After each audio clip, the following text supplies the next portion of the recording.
Hello and welcome to Pompey Talk in association with Giant Leap. I'm Will Rooney, joined by news sport writer Jordan Cross. How you doing, Will? Good to see you. Nice to see you. Big debut for me today. You're a little bit nervous, Will? Little bit. But you know, we'll see how it goes. Well, as I said to you, Will, if people got to get through, head of sport Mark McMahon's Irish brogue, I mean, they've got no problem. I mean, they've had to deal with Paul Cook all season as well, so you should be a walk in the park, mate, I'd have thought. Yeah, I've had it all on the Facebook's lives, haven't I, before as well. But as we said, we're here to talk about Pompey, not talk about my accent. Yeah. And there was a big meeting last night. Michael Eisner met the Pompey Supporters Trust.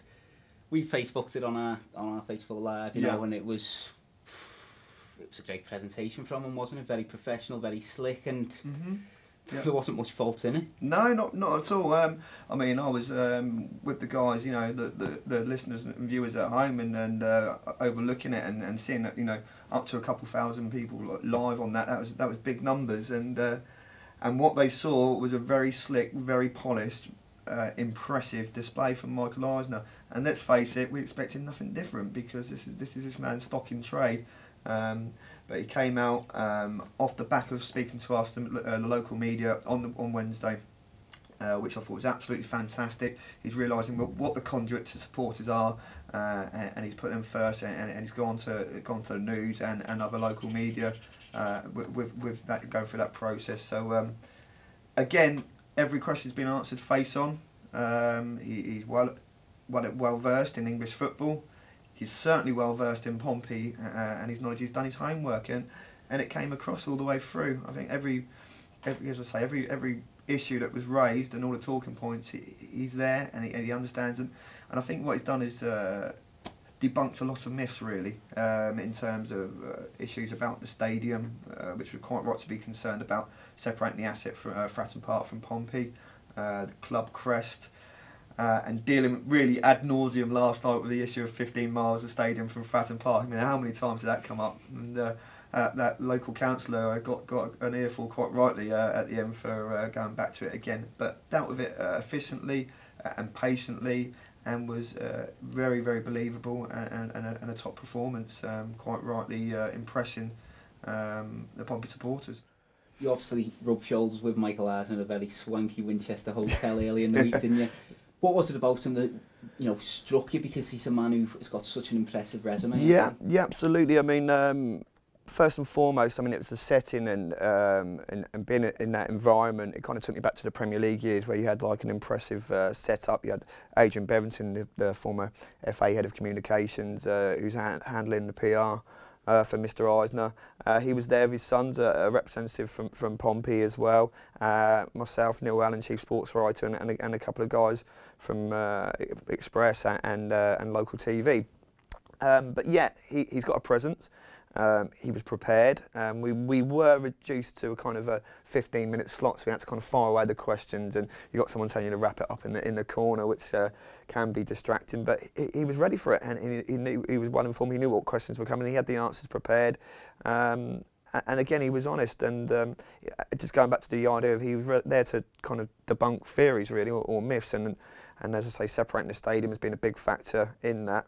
I don't think it can be on anyone's minds at the moment. Mr. Eisner's kind of saying, well, I would never say never, but I'd have to be pretty stupid to do that. You know, kind of, we've had kind of criminals and you know, fake sheikhs and what have you in the past at the club, and he's saying, you know, I'm a credible guy, you know, philanthropist, and he's got his foundation and his credentials stand up. So he was.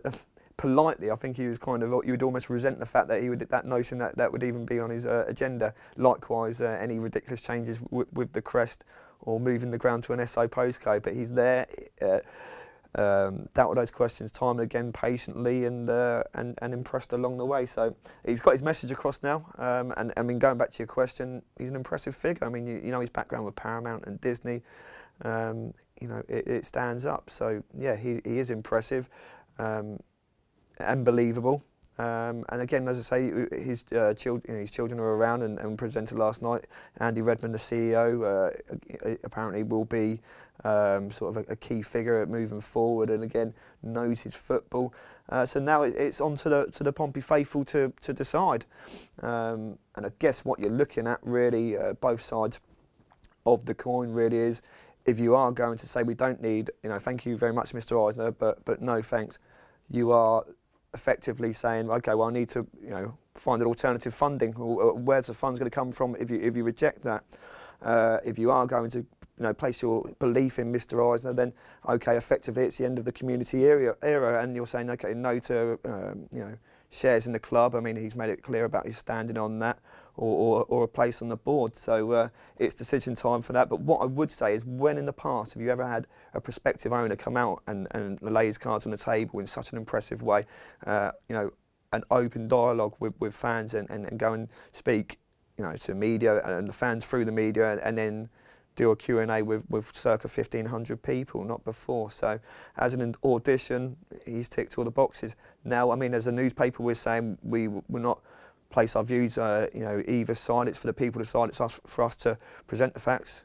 Now the Pompey fans and shareholders decide. Excellent stuff. And don't forget, we've still got a game on tomorrow. There is a game. There's something going on this weekend. Is there a trophy up for grabs or something? There might be, just that League 2 trophy, which we've just come from absolutely nowhere. Incredible, isn't it, Will? Yeah. It is fantastic. And the fact that we are in there, who would have predicted, the fact that Pompey conceivably could win the trophy? The odds are against them, but it's not a totally unlikely sequence of results, given that the fact that Grimsby and Hartlepool provide the opposition for Doncaster and Plymouth. Hartlepool fighting for their lives, and Plymouth a long trip north to Grimsby. Who will be up for providing an upset and spoiling the party, like Cheltenham will be when they come to Pompey. So unlikely it can happen, but the fact that we're here, if it does happen, it's going to be quite something.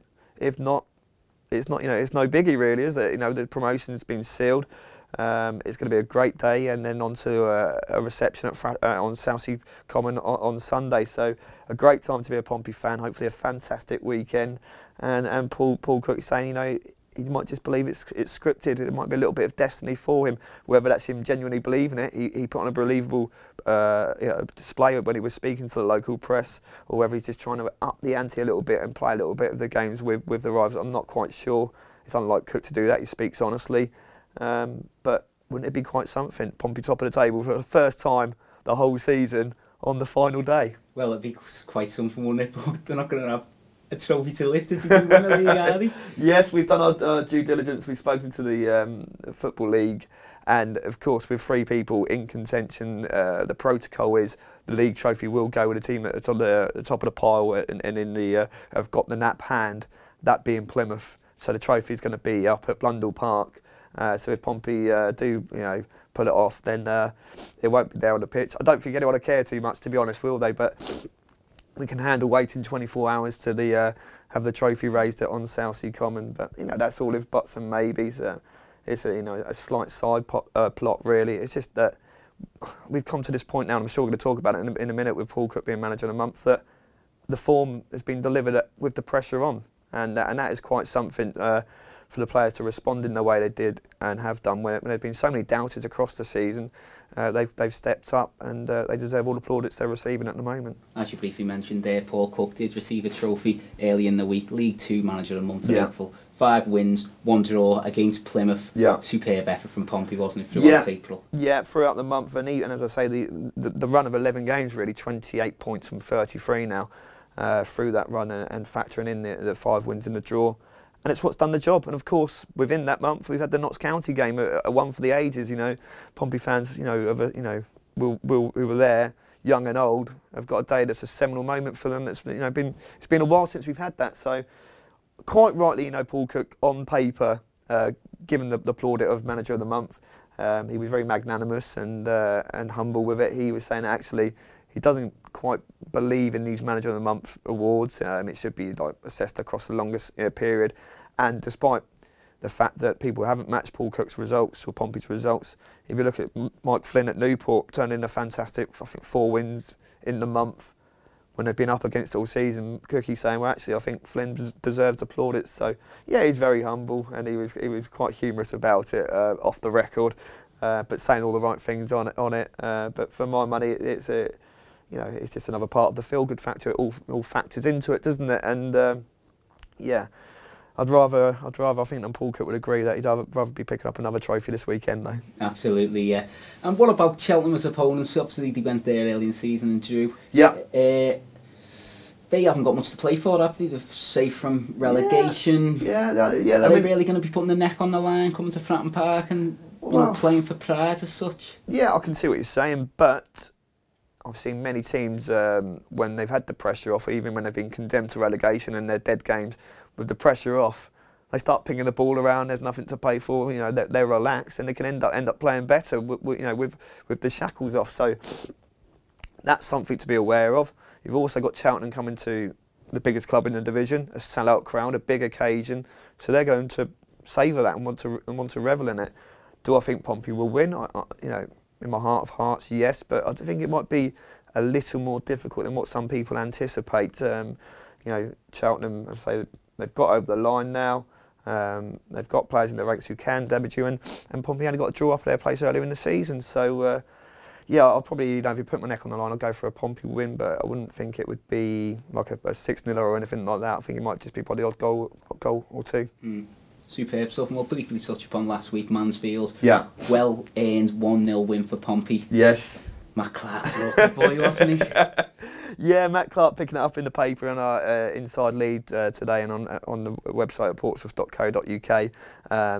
Yeah, wasn't out there but saw the foul. I was there, and I think everyone initially says that he's gone, and you know they were under the cosh at that point. I think it was 2 minutes after half time or a few minutes after half time. The game was a stalemate, and I think Pompey would have probably went on and lost the game because Mansfield on top. It was a poor game, wasn't it, by all accounts? It was very scrappy. The first half was no one could get the ball down. They weren't knocking it around. Mansfield were quite happy to do that, to be honest with you. They had some big lads, especially up front.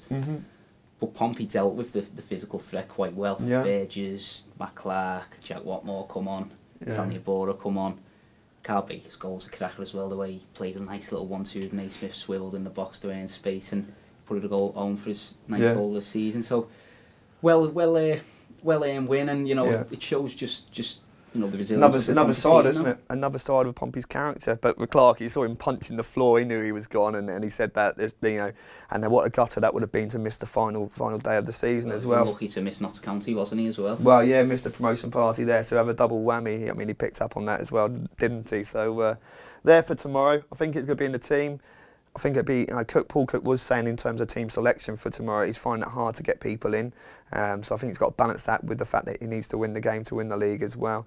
So I wouldn't be surprised if there was not too many changes. You know, with one or two players, Stanley Abora, if he's fit, might come back into the equation. But yeah, probably sticking with a similar formula. Let's get this win and see what happens. And there's also one more award that's going to be presented at Fratton Park tomorrow. The News and Sports Mail Player of the Season. Been a tight vote, hasn't it? Crikey. We can't reveal it yet, but it's been cracking. Yeah, I was going to almost drop it then. Thanks for reminding me. It's, you know, out of the thousands of votes cast, I think it must be one of the closest for a long while. Everyone knows the contenders: Cal Naismith, Ender Stevens, Christian Burgess, Matt Clark. These are the guys that are, you know, as I say, Cal Naismith coming through at the end of the season. These are the people that will be in contention and have done so well. So yeah, it's going to be a close vote, but the most prestigious of all the Player of the Year trophies. 33 years it's been running now. I remember Noel Blake picking up my first season and watching that as a youngster at Fratton Park and being in awe of these people that have followed him. Steve Claridge's, you know, Paul Walsh, my own Pompey hero, Robert Prozinecki. You know, these people echo down the years at Fratton Park of their genius. So anyone that follows in their footsteps is you know, following it in sort of honoured position. So. Yeah, it's very close and quite rightly so, but yeah, we'll see what happens tomorrow. Alright, superb stuff. Cheers for joining me today, Geordie. No worries. Thanks very much for tuning in to Pompey Talk in association with Giant Leap. Join us next time.